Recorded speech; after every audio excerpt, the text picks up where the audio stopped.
this organelle? Creates ATP. Is it granular or agranular?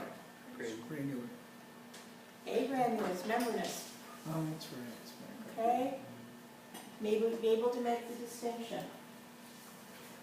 Know how to use the cell cycle to identify when cells duplicate organelles, duplicate DNA, and divide.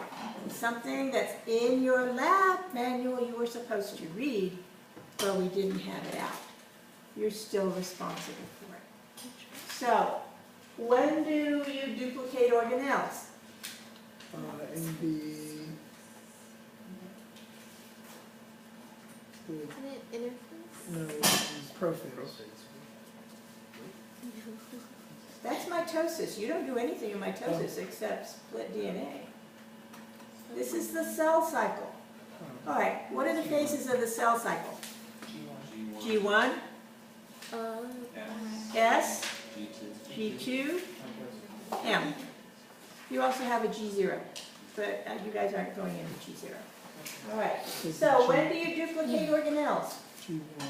G1. When do you duplicate DNA? M. Oh, G2. S. S for synthesis. Synthesis of DNA. Go back and read the cell cycle little part. Cells divide in mitosis or meiosis. Okay. Don't let her trip you up on that.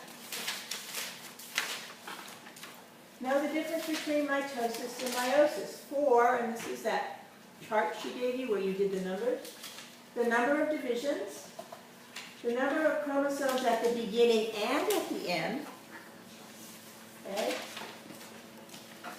The types of chromosomes for each stage of cell division. So in prophase 1, is the cell haploid or diploid? Haploid. Diploid, prophase 1. Oh. Have you done anything? Okay. Are the chromosomes double-stranded or single-stranded? Double. When they line up on the metaphase plate, do they line up singly or do they line up in pairs? They line up in Pairs. because they're going to split. Okay, so go back and review that chart. Be able to identify each phase of mitosis in the whitefish blastula slide. So, this is metaphase. All right, you see the cells in the middle, the chromosomes in the middle of the cell. You also see spindle fibers attached to each chromosome. These you can look up online. Anaphase. You now see space between the chromosomes. As soon as you see space, that is anaphase. If they're in the middle, that's metaphase. Telophase. Separation. You see separation of, but you're also starting to see what's known as a cleavage furrow. So this little indentation is a cleavage furrow. Okay? Sometimes you will see them like this. Sometimes she'll give you something that looks like cytokinesis, which is this. You can also tell me, you can tell me it's cytokinesis or you can say it's late telophase. It's really hard to make the distinction sometimes. All right? But those you should be able to do on a slide, on the whitefish blastula slide. Here's one of them all, well, most of them. So this is anaphase, you see space. Prophase. Prophase, they're just randomly assorted and they're not in any particular conformation. Metaphase, they're in the middle. It's a nice slide because you can compare the three phases. It just doesn't have telophase in there. Okay? Like I say, you can go online and find these. Can you think of any other questions about mitosis or meiosis? I don't see any difference between prophase and metaphase. In prophase, your chromosomes are everywhere. In metaphase, they're all in the center. You'll see black line going across the middle. There's metaphase. this black line going across the middle. Okay? Any other questions?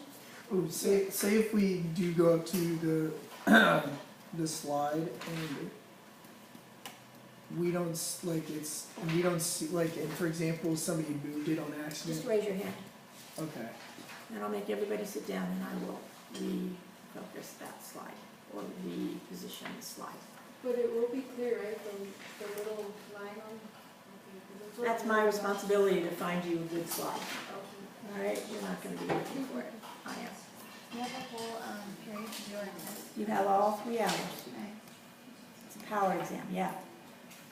For diploid, is that pretty much all throughout mitosis? And haploid is only meiosis, right? Oh, It goes to what the function of mitosis and meiosis is. Mitosis, you're replacing cells. You want them to look the same. What happens if they don't look the same? What's that condition called? Cancer. Cancer. All right? If you do the same for meiosis, what happens if they don't look the same there? if they don't look the same? Right, if you have too many or too few chromosomes. Genetic disorder. There's a specific name. Begin with an N. Mutation. N as in Nancy. Get your feet off the bed. Non-disjunction. Know that term, be able to explain it, and it's coming up. Your endocrine system. Be able to label a homeostasis model. All right, so that model that she gave you at the very beginning. You need to know what, beginning with the set point, what the set point is, what the range is, what your comparison is, okay? The You error. need to be able to label all of that for a given metabolic change that she's going to describe to you. So this is a word problem. Will you have to draw it? No, not so much, but she'll probably give you the model and then say label it. But she could make you draw it. Either way. Should be a pain. Be able to use a feedback loop to describe the action of a hormone when there's a change in metabolism. Remember to go both ways. Don't get caught going only one way, unless the data she gives you only goes one way. All right? If she gives you a range where you have a plus and a minus, means you have to go in both directions. If she gives you a range where there is no change in one of the directions, then you only need to go in one direction. Generally, she gives you a range of direction. Be able to identify cell types or layers within an endocrine organ that secrete hormones under a microscope. So all your endocrine organs, especially the adrenals and the pituitary, okay, there are different cell types there. You need to know what the cell types are. You need to know what the zones are. You need to know which hormone comes from each zone or cell type. The two most difficult, like I say, are the pituitary and the adrenals. For the adrenals, you need to get your orientation. You need to know where the medulla is and where the outside of the capsule of the adrenal is. Once you have that, you can pretty much orient yourself as to which layer is where. Any questions? Yeah. We're not really going to be able to orient ourselves because we can't move the slider around though, right? So It's my job to be able to have you be able to orient yourself. okay. Alright? So if you know what the medulla looks like, even if you can't see the capsule, you should still know the medulla is the very inside. Mm-hmm. So you're going up from the medulla. So what's the next layer up from the medulla? Cortex. Zone of, okay?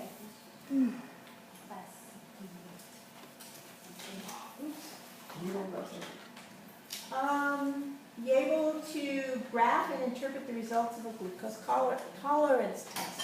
That's something I did want to go over with you. So last week we had one volunteer who went up like this and then came back down past his starting point. And another volunteer who began, yeah, she only went up a little bit, she plateaued and then came down. but pretty much didn't go past her. Both of those are normal. All right, there's nothing abnormal with these people. Why? Ken, what did you have for breakfast? Oh, on that day, Yeah, I have no clue, probably cereal. high in carbs? Mm-hmm. You have some sugar on that? No. Good boy. But milk is lactose. Oh, yeah. So he started high simply because he's not in the fasted state. Generally, when you do a glucose tolerance test, they ask you to fast. Like moms, they ask you not to eat breakfast, right? Come in and drink their nasty glucose. All right. Caroline, what did you eat for breakfast? Nothing. I don't think I ate that much. It was just probably a cup of coffee. Yeah, there's no carbs in a cup of coffee. Oh, she had milk or. So she is low, all right? The reason she plateaued was that she really couldn't go any lower, all right? And then she came back down, but she didn't go past because she's already low. So it all depends on where your patient is starting from as to whether you call them glucose intolerant or whether you're normal. So both of those are normal people. Can you think of anything else? Endocrine you should have lots of questions about. All right, go home and think about it. Like, I've got one. The female hormonal cycle. Can you describe that? Oh, now your eyes open. All right, starting with the pituitary. What is released? What happens? Where is its target organ? What happens? What other hormones are released? Do they feed, and how do they feed back to the pituitary to turn it off? Oh. It's the FSH. Yeah, that's that FSH, LH. Okay, where does it go? To the ovaries. And then it releases estrogen, progesterone. Progesterone, where does that go? That goes to the Which one? Progesterone and estrogen, where do they go? What do they do? What do they do? progesterone Oh, stops. ovulation. Ovulation? And then progesterone reaches a certain point and goes back to the pituitary and then shutting off the Shuts it off. Okay, where does the uterus fit into this? uterus uses the estrogen. Huh? The estrogen. So you have basically two targets for that. So yeah, kind of get that down in your head. Get back feedback for all of your hormones. You turn them on, but now you shut them off. All right? And that goes back to your feedback loops. Let's see. Meiosis in humans.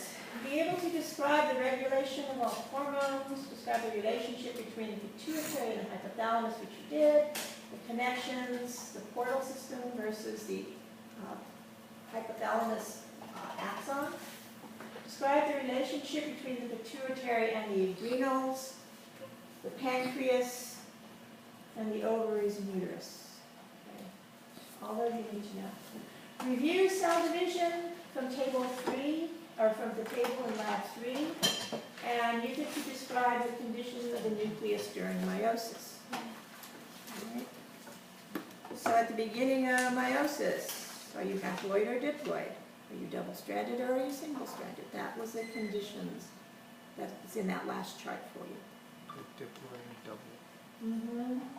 Compare and contrast meiosis in males versus females. 4, timing. Women are very different than men in their timing. Men, continuous. Time they reach puberty, they just keep going. Women, we start and stop a whole lot of times. All right? The number of viable gametes, how many in a man? How many for a woman? What else is produced instead of a gamete? So there's polar body. polar body. Can they be fertilized? No. No. We don't have enough Cytoplasm. cytoplasm. products of the beginning and end of each stage of meiosis. So you need